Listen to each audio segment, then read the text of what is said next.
உங்கள் ஹஸ்பண்ட் கொஞ்சம் சேடாக இல்லை ஸ்ட்ரெஸ்ஸாக இருக்கும்போது அவரை எப்படி ஹேண்டில் பண்ணுறதுன்னு தெரியலையா? அதுக்கு ஒரு ட்ரிக் இருக்குது, அது இந்த வீடியோவில் பார்க்கலாம். அந்த ஒரு ஹெல்த்தி ரிலேஷன்ஷிப் பெனிஃபிட்ஸ் என்னென்னு பார்க்கலாம்.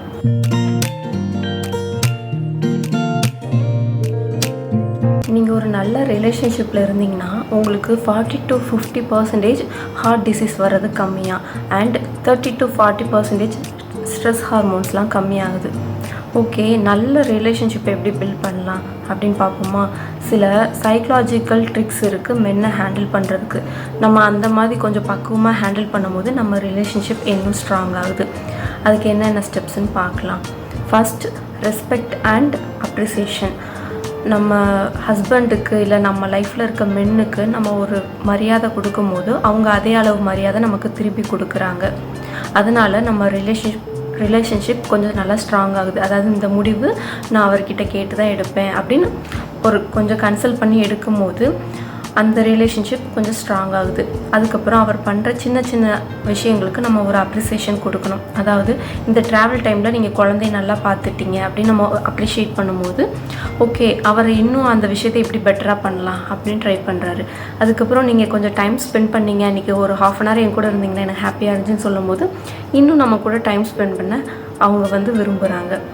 அவங்களுக்குன்னு ஒரு பர்டிகுலர் ஸ்பேஸ் நம்ம கொடுக்கணும். அவங்க எப்பவும் நம்ம கூட தான் இருக்காங்க. கொஞ்சம் நேரம் ஃப்ரெண்ட்ஸ் கூட போயிட்டு வரேன்னு சொன்னாலோ இல்லை ஃப்ரெண்ட்ஸ் கூட இந்த மூவி போகிறேன் இந்த ட்ரிப்பு போகிறேன்னு சொன்னாலும் நம்ம ஓகே போயிட்டு வாங்கன்னு அவங்களுக்குன்னு கொஞ்சம் ஸ்பேஸ் கொடுக்கணும். அப்போ தான் அவங்களுக்கு ஒரு ரெஃப்ரெஷ்மெண்ட் கிடைக்கும். திரும்பி நம்ம ஃபேமிலிக்குள்ளே தான் நம்ம கூட தான் இருக்க போகிறாங்க. அவங்க கொஞ்சம் நம்ம கூட கொஞ்சம் ரெஃப்ரெஷ் ஆகிட்டு இன்னுமே நம்ம கூட நல்லா ஜாலியாக இருப்பாங்க. ஸோ இந்த மாதிரி நமக்கு அவங்களுக்கு கொஞ்சம் விட்டு கொடுக்கும்போது அவங்களுக்கான ஸ்பேஸ்லாம் நம்ம கொடுக்கும்போது நம்ம ரிலேஷன்ஷிப் இன்னும் ஸ்ட்ராங் ஆகும். அது மட்டும் இல்லாமல் அவங்களுக்குன்னு இப்போ பர்டிகுலர் ஸ்போர்ட்ஸில் சில பேருக்கு இன்ட்ரெஸ்ட் இருக்கும், அப்புறம் வேறு ஏதாவது என்டர்டைன்மெண்ட்டில் இன்ட்ரெஸ்ட் இருக்கும். அது மாதிரிலாம் அவங்க பண்ணுறதுக்கு நம்ம கொஞ்சம் என்கரேஜ் பண்ணணும். அவங்களுக்குன்னு ஸ்பேஸ் கொடுக்கணும். அவங்க சேடாகவோ ஸ்ட்ரெஸ்ஸாகவோ இருந்தாலோ அப்போவும் அவங்களுக்கு கொஞ்சம் நம்ம ஸ்பேஸ் கொடுக்கணும். நெக்ஸ்ட் என்னன்னு பார்த்தா, இப்போ அவங்க கொஞ்ச நேரம் வழக்கம் போல் இல்லை சேடாக இருக்காங்க அப்படின்னா நம்ம என்ன பண்ணணும்னா, பிரச்சனை இருந்திருக்கும் சொல்லு. இல்ல மேடம், அவ்வளவு பிரச்சனை பிரச்சனை இருக்கும், மரியாதையா சொல்லு. மேடம் பிரச்சனை இல்ல மேடம், சொல்லிக்கிட்டே இருக்க.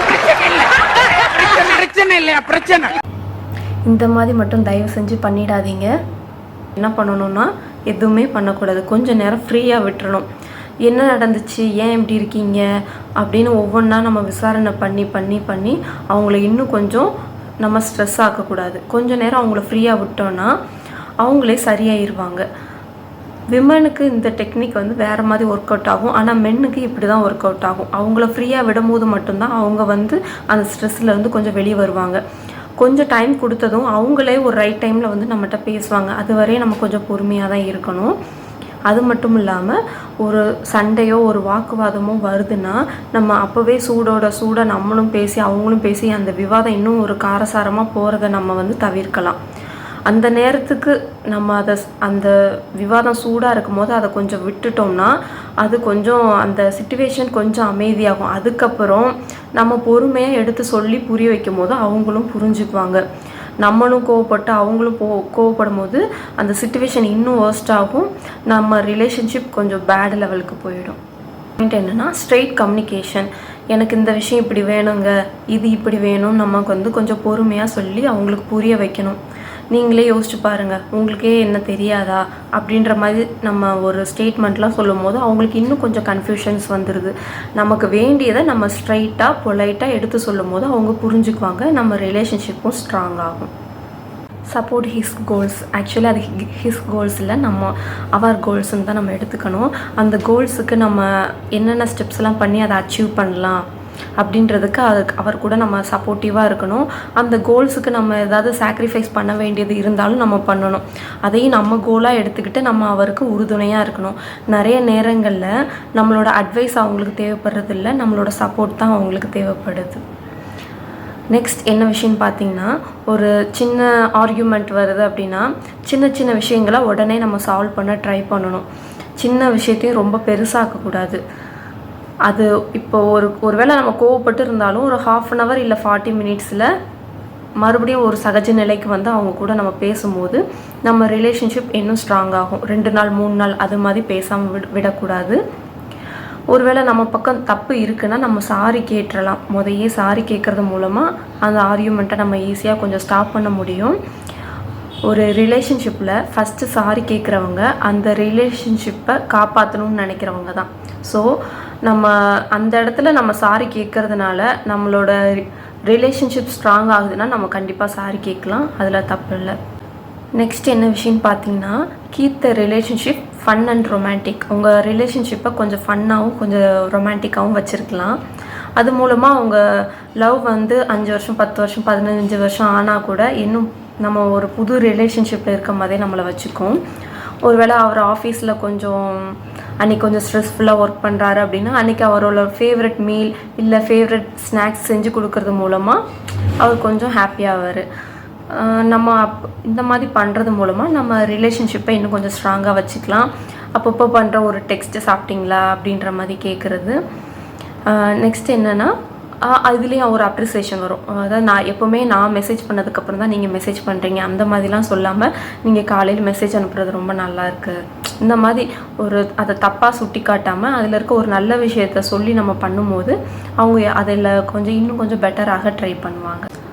Understand his love language. நிறைய மென்னுக்கு அவங்களோட லவ்வை எப்படி எக்ஸ்ப்ரெஸ் பண்ணுறதுனே தெரியாது. நிறைய பேர் வேர்ட்ஸால் சொல்ல மாட்டாங்க. அந்த மாதிரி டைமில் அவங்களோட லவ் லாங்குவேஜ் என்ன, நமக்கு பிடிச்சது ஒரு நேரம் நமக்கு வாங்கிட்டு வருவாங்க, ஒரு பூ வாங்கிட்டு வர்றது, நமக்கு பிடிச்ச ஒரு சாப்பாடு வாங்கிட்டு வர்றது, இல்லை வாங்க நைட்டு ஒரு ரவுண்டு போகலான்னு சொல்கிறது, இந்த மாதிரி அவங்க லவ் லாங்குவேஜ் என்னன்னு நம்ம தான் புரிஞ்சுக்கணும்.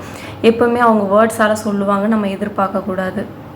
எப்போவுமே உங்கள் எக்ஸ்பெக்டேஷன்ஸில் லோவாகவே வச்சுருங்க. அப்போது திடீர்னு நல்லதாக நடக்கும்போது நம்ம மனசு சந்தோஷப்படும். நம்ம ஹை எக்ஸ்பெக்டேஷன்ஸில் இருக்கும்போது நல்லதாகவே ஒன்று நடந்தாலும் நம்ம எக்ஸ்பெக்டேஷன்ஸ்னால அது கொஞ்சம் கம்மியாக தான் நம்ம கண்ணுக்கு தெரியும். அண்ட் ட்ரஸ்ட், இதுதான் ரொம்ப முக்கியமான விஷயம். 90% கப்பிள் வந்து அவங்க ரிலேஷன்ஷிப் ஸ்ட்ராங்காக இருக்கிறதுக்கு காரணம் ட்ரஸ்ட்டுன்னு தான் சொல்கிறாங்க. நம்ம ரிலேஷன்ஷிப்பில் நம்ம பார்ட்னர் மேலே நமக்கு ஒரு நல்ல ட்ரஸ்ட் இருக்கணும். அந்த ட்ரஸ்ட்டு தான் நம்மளோட ரிலேஷன்ஷிப்பை காப்பாற்றும். ட்ரஸ்ட் இல்லாதப்ப தேவையில்லாத கன்ஃபியூஷன்ஸ் டவுட்ஸ்லாம் உள்ளே வரும். ஒருவேளை உங்கள் பார்ட்னர் ஏதாவது தப்பு பண்ணாலும் நீங்கள் அவர் மேலே வச்சுருக்க ட்ரஸ்ட்டு மட்டும்தான் அவங்கள மாற்றும். ஏன்னா நம்ம இந்த உலகத்தில் யாரையுமே யாராலையும் திருத்த முடியாது. நம்ம சண்டை போட்டும் அவங்கள மாற்ற முடியாது. வேணும்னா பொறுமையாக சொல்லி பார்க்கலாம். அப்படின்னாலும் அவங்க உடனே மாறுவாங்களான்னு நமக்கு தெரியாது. நம்ம அவங்க மேலே வச்சுருக்க ட்ரஸ்ட்டு மூலமாக அவங்கள கொஞ்சம் கொஞ்சமாக மாற்றலாம். அதாவது அவங்க மேலே ட்ரஸ்ட் வச்சு ஓகே நீங்கள் இதை பண்ணுங்க, ஓகே வெளியே போயிட்டு வாங்க நம்ம அலோவ் பண்ணும்போது அவங்களுக்கே கொஞ்சம் காலத்தில் ஒரு மனசாட்சி குத்தும். ஓகே நம்மளை நம்பி வெளியே அனுப்பியிருக்காங்க, நம்ம இந்த தப்பு பண்ணக்கூடாது, நம்ம ஒய்ஃப் நம்ம மேலே இவ்வளோ மரியாதை வச்சுருக்காங்க, இவ்வளோ நம்பிக்கை வச்சுருக்காங்க, அந்த நம்பிக்கையை நம்ம காப்பாற்றணும்னு கொஞ்சம் கொஞ்சமாக அவங்கள மாற்றிக்குவாங்க. ஆனால் இதுக்கும் கொஞ்சம் டைம் ஆகும். நான் நம்பிக்கை வச்சேன் ஆனால் உடனே நடக்கலைன்னு நம்ம சொல்லக்கூடாது. கொஞ்சம் கொஞ்சமாக மாறும்.